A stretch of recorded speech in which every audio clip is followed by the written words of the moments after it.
예, 어제 코스닥이 2.7% 오른 데 이어서 오늘도 2% 가까운 강세 흐름으로 가고요. 코스피도 강하면서 조금 시장이 좀 숨을 쉴 수 있게 됐습니다. 워낙 눌려 있었는데요. 예, 그러면 이제 또 어떻게 되는가? 오늘 10시 시황 해설 전략은 박건희 KB증권 프라임센터 차장님 함께 하겠습니다. 어서 오십시오. 안녕하십니까. 색깔 있는 남자 박건희 차장님입니다. 네. 네. 자켓을 색깔 입으셨다는 게 아니라 다른 분이 안 해주는 그런 얘기를 해주시는 그런 분들 좋습니다. 예, 오늘 주제 볼게요. 네. 시장 이제 어려운 시장에서 조금 탈피하는 그런 흐름인데요. 낭중지추의 종목을 찾아라. 네. 사자성어 시간입니다. 낭중지추가 뭐였죠? 이게 낭이 주머니 낭자죠. 네. 추가 이제 송곳 추자고 해서 그 뾰족한 송곳은 가만히 있어도 톡 튀어나오기 마련이죠. 저희는 현재 그런 종목들에 이제 집중을 해야 된다. 오늘 LG에너지 솔루션도 그렇고 LG전자도 그렇고 실적 발표한데 그 힌트가 있고요. 좀 이따가 살펴볼 거고 가장 중요한 거는 사실은 시황이고 그 시황 속에서 힌트를 찾아서 좋습니다. 어떻게 하면 낭중지추의 종목을 찾을 거냐. 결론부터 말씀을 드리면 업종은 광고업에 종목은 제일기획이다. 너무 빨리 가셨는데요. 네, 좀 빨리 좀 하고 있었고요. 처음에 오셨을 때 늘 시간이 없으니까 이제 요령을 터득하셔가지고 그 다음부터는 그냥 바로 결론을 얘기해 버리시는 좋은데요. 맞습니다. 일단 시황을 좀 먼저 말씀하신 것처럼 보고 제일기획 얘기를 할게요. 예. 장은 뭐 상당히 사실은 힘없이 밀려 내려온 상황에서 오히려 중동에서 긴장감이 있었는데 그걸 기점으로 반등을 합니다. 그래서 지금 시장 분위기, 현재 양상이 어떤 상황인지 좀 시장부터 분석해 주세요. 사실은 저희가 환호하기 바로 전에 10월 10일이었죠. 장이 40포인트 플러스까지 가다가 마이너스 6포인트에 끝난 거를 저희는 기억하실 거예요. 고점에서 한 50포인트가 물렸죠. 그때 이제 굉장히 당황스럽게 했었는데 아이러니컬하게도 시장이 하락할수록 탄력은 더 좋다, 더 강하게 상승이 나올 거다. 이렇게 분석을 하시면 될 것 같아요. 그게 왜 그러냐면은 제가 재밌는 그림을 하나 가지고 왔어요. 사실 지금은 시장도 굉장히 과매도권입니다. 외국인의 선물 지수가 역사적인 이래, 역사라는 단어까지 밝힐 정도로 고점에서 한 7만 계약 이상 이렇게 매도가 나온 상태에서 밑에 그림을 보시면 다들 셀 외치고 있죠. 최근의 시장 분위기죠. 거기다가 클라이막스에서 셀이 한 번 더 나왔다고 해봐요. 그러면은 시장은 더 이상 매도 물량이 없는 그런 상태가 되는 거예요. 그런 상태에서 누군가가 바이를 한번 외쳤다고 해봐요. 밑에 그림처럼. 그래서 굿바이 하면서 굿바이가 바이 사? 이런 뜻인 거죠. 밑에 그림이. 굉장히 우스갯적인 그림인데 그러니까 이제 바이가 우르르르 물리다 보니까 팔 사람이 없어서 시장이 급하게 올라가는 이런 모습이 현재 나오는 게 시장이기 때문에 저희 투자자분들 여러분들은 조금 더 긍정적인 마인드를 가져야 된다. 왜 그러냐면은 자, 제가 이제 그 과거에 코스피 선물 지수하고 개인 신용 융자 부분을 한번 분석을 좀 해봤어요. 사실은 이러한 현상이 2022년도 7월에서 9월 사이에 나타났었는데 위에 왼쪽 그림 보시면은 저 당시에가 코스피가 올라가다가 살짝 조정을 줬었을 때 그 밑에 개인들이 신용융자로 왕창 이렇게 매수를 했어요. 대규모 매수를 한 2조 정도 매수를 했죠. 17조 5천억에서 19조 5천억까지 이렇게 쫙 매수를 했어요. 그러다 보니 외국인들의 표적이 됐었던 거죠. 코스피 지수가. 개인 신용 물량을 털고 가야 되겠다. 이 생각이 딱 들어서. 선물 매도 칩니까, 외국인들은? 그렇죠. 그게 이제 오른쪽 그림의 위쪽에 보시게 되면은 9월 1일에서 9월 30일 사이에 외국인 선물 누적 포지션이고요. 지수 하방 쪽에 모든 걸 배팅을 했죠. 근데 그 밑에 보면 개인들 선물은 저 당시에 9월 달에요. 9월 달에 하락을 하면은 손실이 무한대로 나는 쪽에 걸어놨어요. 그러니까 외국인들이 개인들의 물량을 노리고서 저 신용 물량을 털어야 되겠다 이렇게 생각을 했던 시기예요. 9월 달 초부터. 근데 그 외국인들이 이제 성공을 했죠. 보면은 그 당시 이제 9월 1일에서 9월 한 30일까지 이렇게 외국인들이 선물 매도로서 개인 신용 융자를 서서히 털어내기 시작을 하죠. 근데 이게 나오는 물량이 한 1,000억 정도씩이 계속해서 나오는 거예요. 1,000억, 뭐 600억, 어떤 날은 또 사기도 하고. 그러니까 외국인들 입장에서는 만족을 못 하는데 드디어 9월 26일 물량이죠. 결제 기준으로 9월 28일 날 한 번에 6천억 이상의 대규모 신용 물량, 매도 물량이 나옵니다. 오른쪽 그림에서 보게 되시면 이게 그 당시가 이제 유가증권 시장에서 한 3,360억 매도가 한 번에 나오고, 그리고 코스닥 시장에서도 3,470억 매도가 한 번에 나오면서 9월 5일에서 9월 30일 사이에 개인 신용융자가 2조 정도 나오고, 지금처럼 지수가 상승할 때도 개인들 매도 물량이 또 1조 2천억이 이렇게 나와요. 지금 현재 상태하고 마찬가지인 거죠. 그렇게 되면은 결론적으로 어떤 현상이 나오냐. 과거의 데이터하고 최근의 데이터 보면 개인들 신용융자 물량이 외국인의 그 타겟이 됐었을 때는 한 2조 정도 매도 물량이 나오면 지수의 하락이 클라이막스가 되더라. 이러한 결론이 나오는 거예요. 이조라는 게 뭐 신용이 이조. 네, 신용융자죠. 예, 코스닥, 코스피 다 합쳐서요. 네네. 근데 요 그림이 정확하게 나타내주고 있는데 그 후에는 항상 지수가 상승으로 올라갔습니다. 네. 사실 저희가 증시 상황만 놓고 보더라도 지금 좋은 게 없습니다. 이틀, 3일 전만 하더라도요. 저희 계속해서 매크로적인 안 좋은 그런 긴축에 대한 이슈, 중동 이슈, 그거 지금 또 장세가 올라가니까 어느덧 또 사라지는 그런 느낌이지 않습니까? 그러니까 저희가 보면은 주식시장은 이미 이런 것들을 선반영하는 분위기도 있는 거고, 그래서 이런 굉장히 내 상태가 굉장히 무섭고 두려울 때가 사실은 시장의 바닥이었었다는 거를 지금도 저희 투자자분 여러분들이 조금 더 교훈 삼아서 얻어 가셔야 된다, 이런 생각이 들어요. 물론 바닥인지는 조금 더 봐야 되겠지만, 제가 봤었을 때는. 근데 이게 만든 게 지금 어제까지가 1조 3천억이었는데, 제가 오늘 보니까 더 나와서 1조 6천억까지 이렇게 나왔고 거의 다 임박을 했기 때문에 시장은 올라갈 때 가볍게 올라간다, 이렇게 말씀을 드리고 싶고요.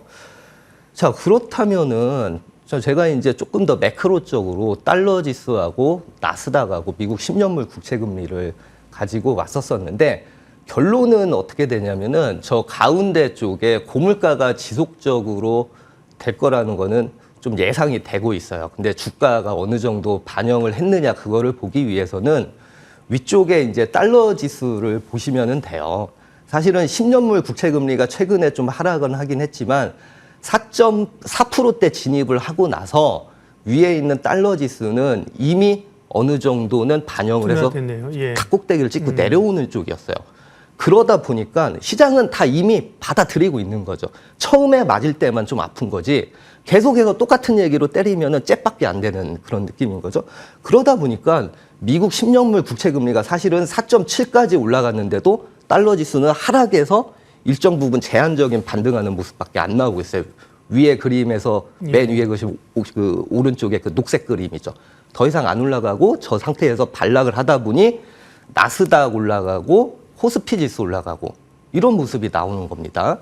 자, 그렇다면은 저희는 전략을 어떻게 세워야 되냐면은 그럼에도 불구하고 시장의 색깔이 많이 바뀌어서 밑에 이제 10년물 국채 금리 보게 되시면은 이미 4%대 고점 부분 레벨이거든요. 그러니까 인플레이션 그리고 고금리 이런 상황은 계속 지속될 가능성이 높다는 거죠. 네, 전략 마무리해 주세요. 예, 그렇기 때문에 저희는 숫자가 나오는 종목군들을 찾아야 된다. 이렇게 좀 보셔야 될 것 같아요. 네.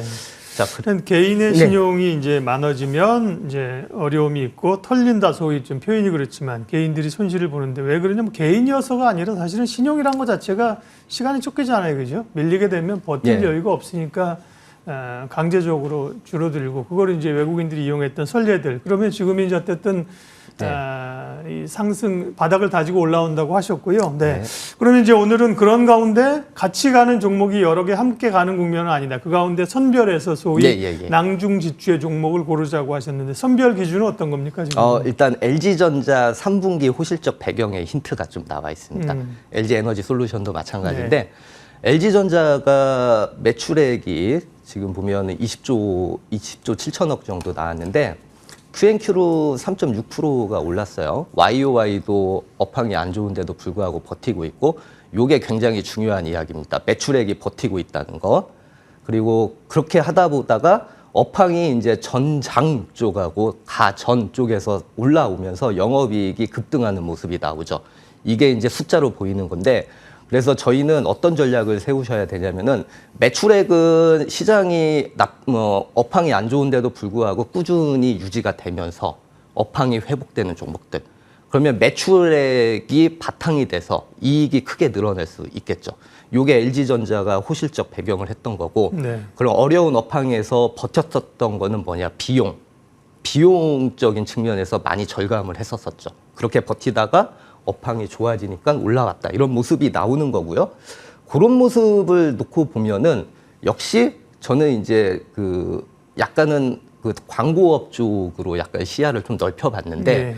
그래서 낭중지추가 되는 기업은 아마 광고업에서 제일기획이 될 네. 것이다. 일단 광고업이 좀 풀리고 있고요. 광고 쪽, 제일기획 쪽 잘 얘기 안 했거든요, 요즘. 그래서 네. 이제 더 관심이 있는 거죠. 그럼 이 제일기획이라는 건 지금 말씀하신 그런 조건에 맞아떨어집니까? 네. 네. 맞아 떨어진다고 저는 설명 보고 좀 있고요. 해주십시오, 포인트. 자, 일단 제일기획의 송곳은 무엇이 될 것이냐 뼈쪽 네. 튀어나온 거 매출액이죠. 앞에서 설명드렸듯이 제일기획이 하는 거 간단히 설명을 드리면은 광고 제작하고요. 그 광고를 어디 매체에 대해 선정을 해서 프로모션도 대행을 하고 이런 것들을 좀 해주고 있어요. 근데 그 광고 제작도 광고 제작이지만 그 매체에다가 어디다가 이 광고를 올릴 것이냐 그걸 선정을 해주는데 그 부분별 실적 오른쪽에 보게 되시면은 지금 전파 매체, TV, 라디오도 다 살아나고 있고 인쇄 매체도 다 지금 살아나고 있고 업황이 회복된다는 얘기죠. 근데 제일 중요한 게 오른쪽에 뉴미디어 부분 쪽이 회색 부분이 굉장히 좀 큰 폭으로 좀 상승하는 모습이 눈에 띌 거예요. 저 뉴미디어는 온라인, 모바일 쪽에서 광고하는 것을 말하죠. 저희 예시로 이제 저희 유튜브만 이렇게 틀어보더라도 거기에 중간 광고 보고 가실게요. 뭐 이런 거 굉장히 좀 많이 나오지 않습니까? 그러니까 예전처럼 우리가 일반적인 대상을 상대로 이렇게 광고를 하는 게 아니고 타겟을 정해놓고 광고를 하는 거죠. 네로우 캐스팅이라고 하죠. 네, 맞습니다. 예를 들어서 먹방이다. 먹방 VJ가 방송을 할 때 거기다가 이제 식품 관련돼 있는 광고를 끼워놓고 타겟팅을 하는 쪽이 굉장히 커져가고 있는 실정이고요. 제일기획이 이런 부분을 좀 굉장히 좀 잘 하고 있어요. 보면은 제일기획의 실적 분석을 이렇게 보게 되시면은 사실 이런 디지털 광고 쪽 매출 비중이 지금 54%까지 올라가고 있어요. 시장의 트렌드 변화를 굉장히 체크를 좀 잘 하고 있는 쪽인 거고요. 그렇게 되다 보니까 디지털 매출이 비우호적인 시장 환경에서도 꾸준히 증가를 하고 있다는 모습. 그래서 영업이익률이 현재 디지털 쪽에서 20%가 넘어가고 있는 것. 트렌드를 잘 캐치를 했죠. 어려운 와중에. 이제 광고업만 살아나면은 이제 될 것 같아요. 이제. 근데 경기가 좋아야 광고업이 사는 건데 경기가 안 좋지 않나요?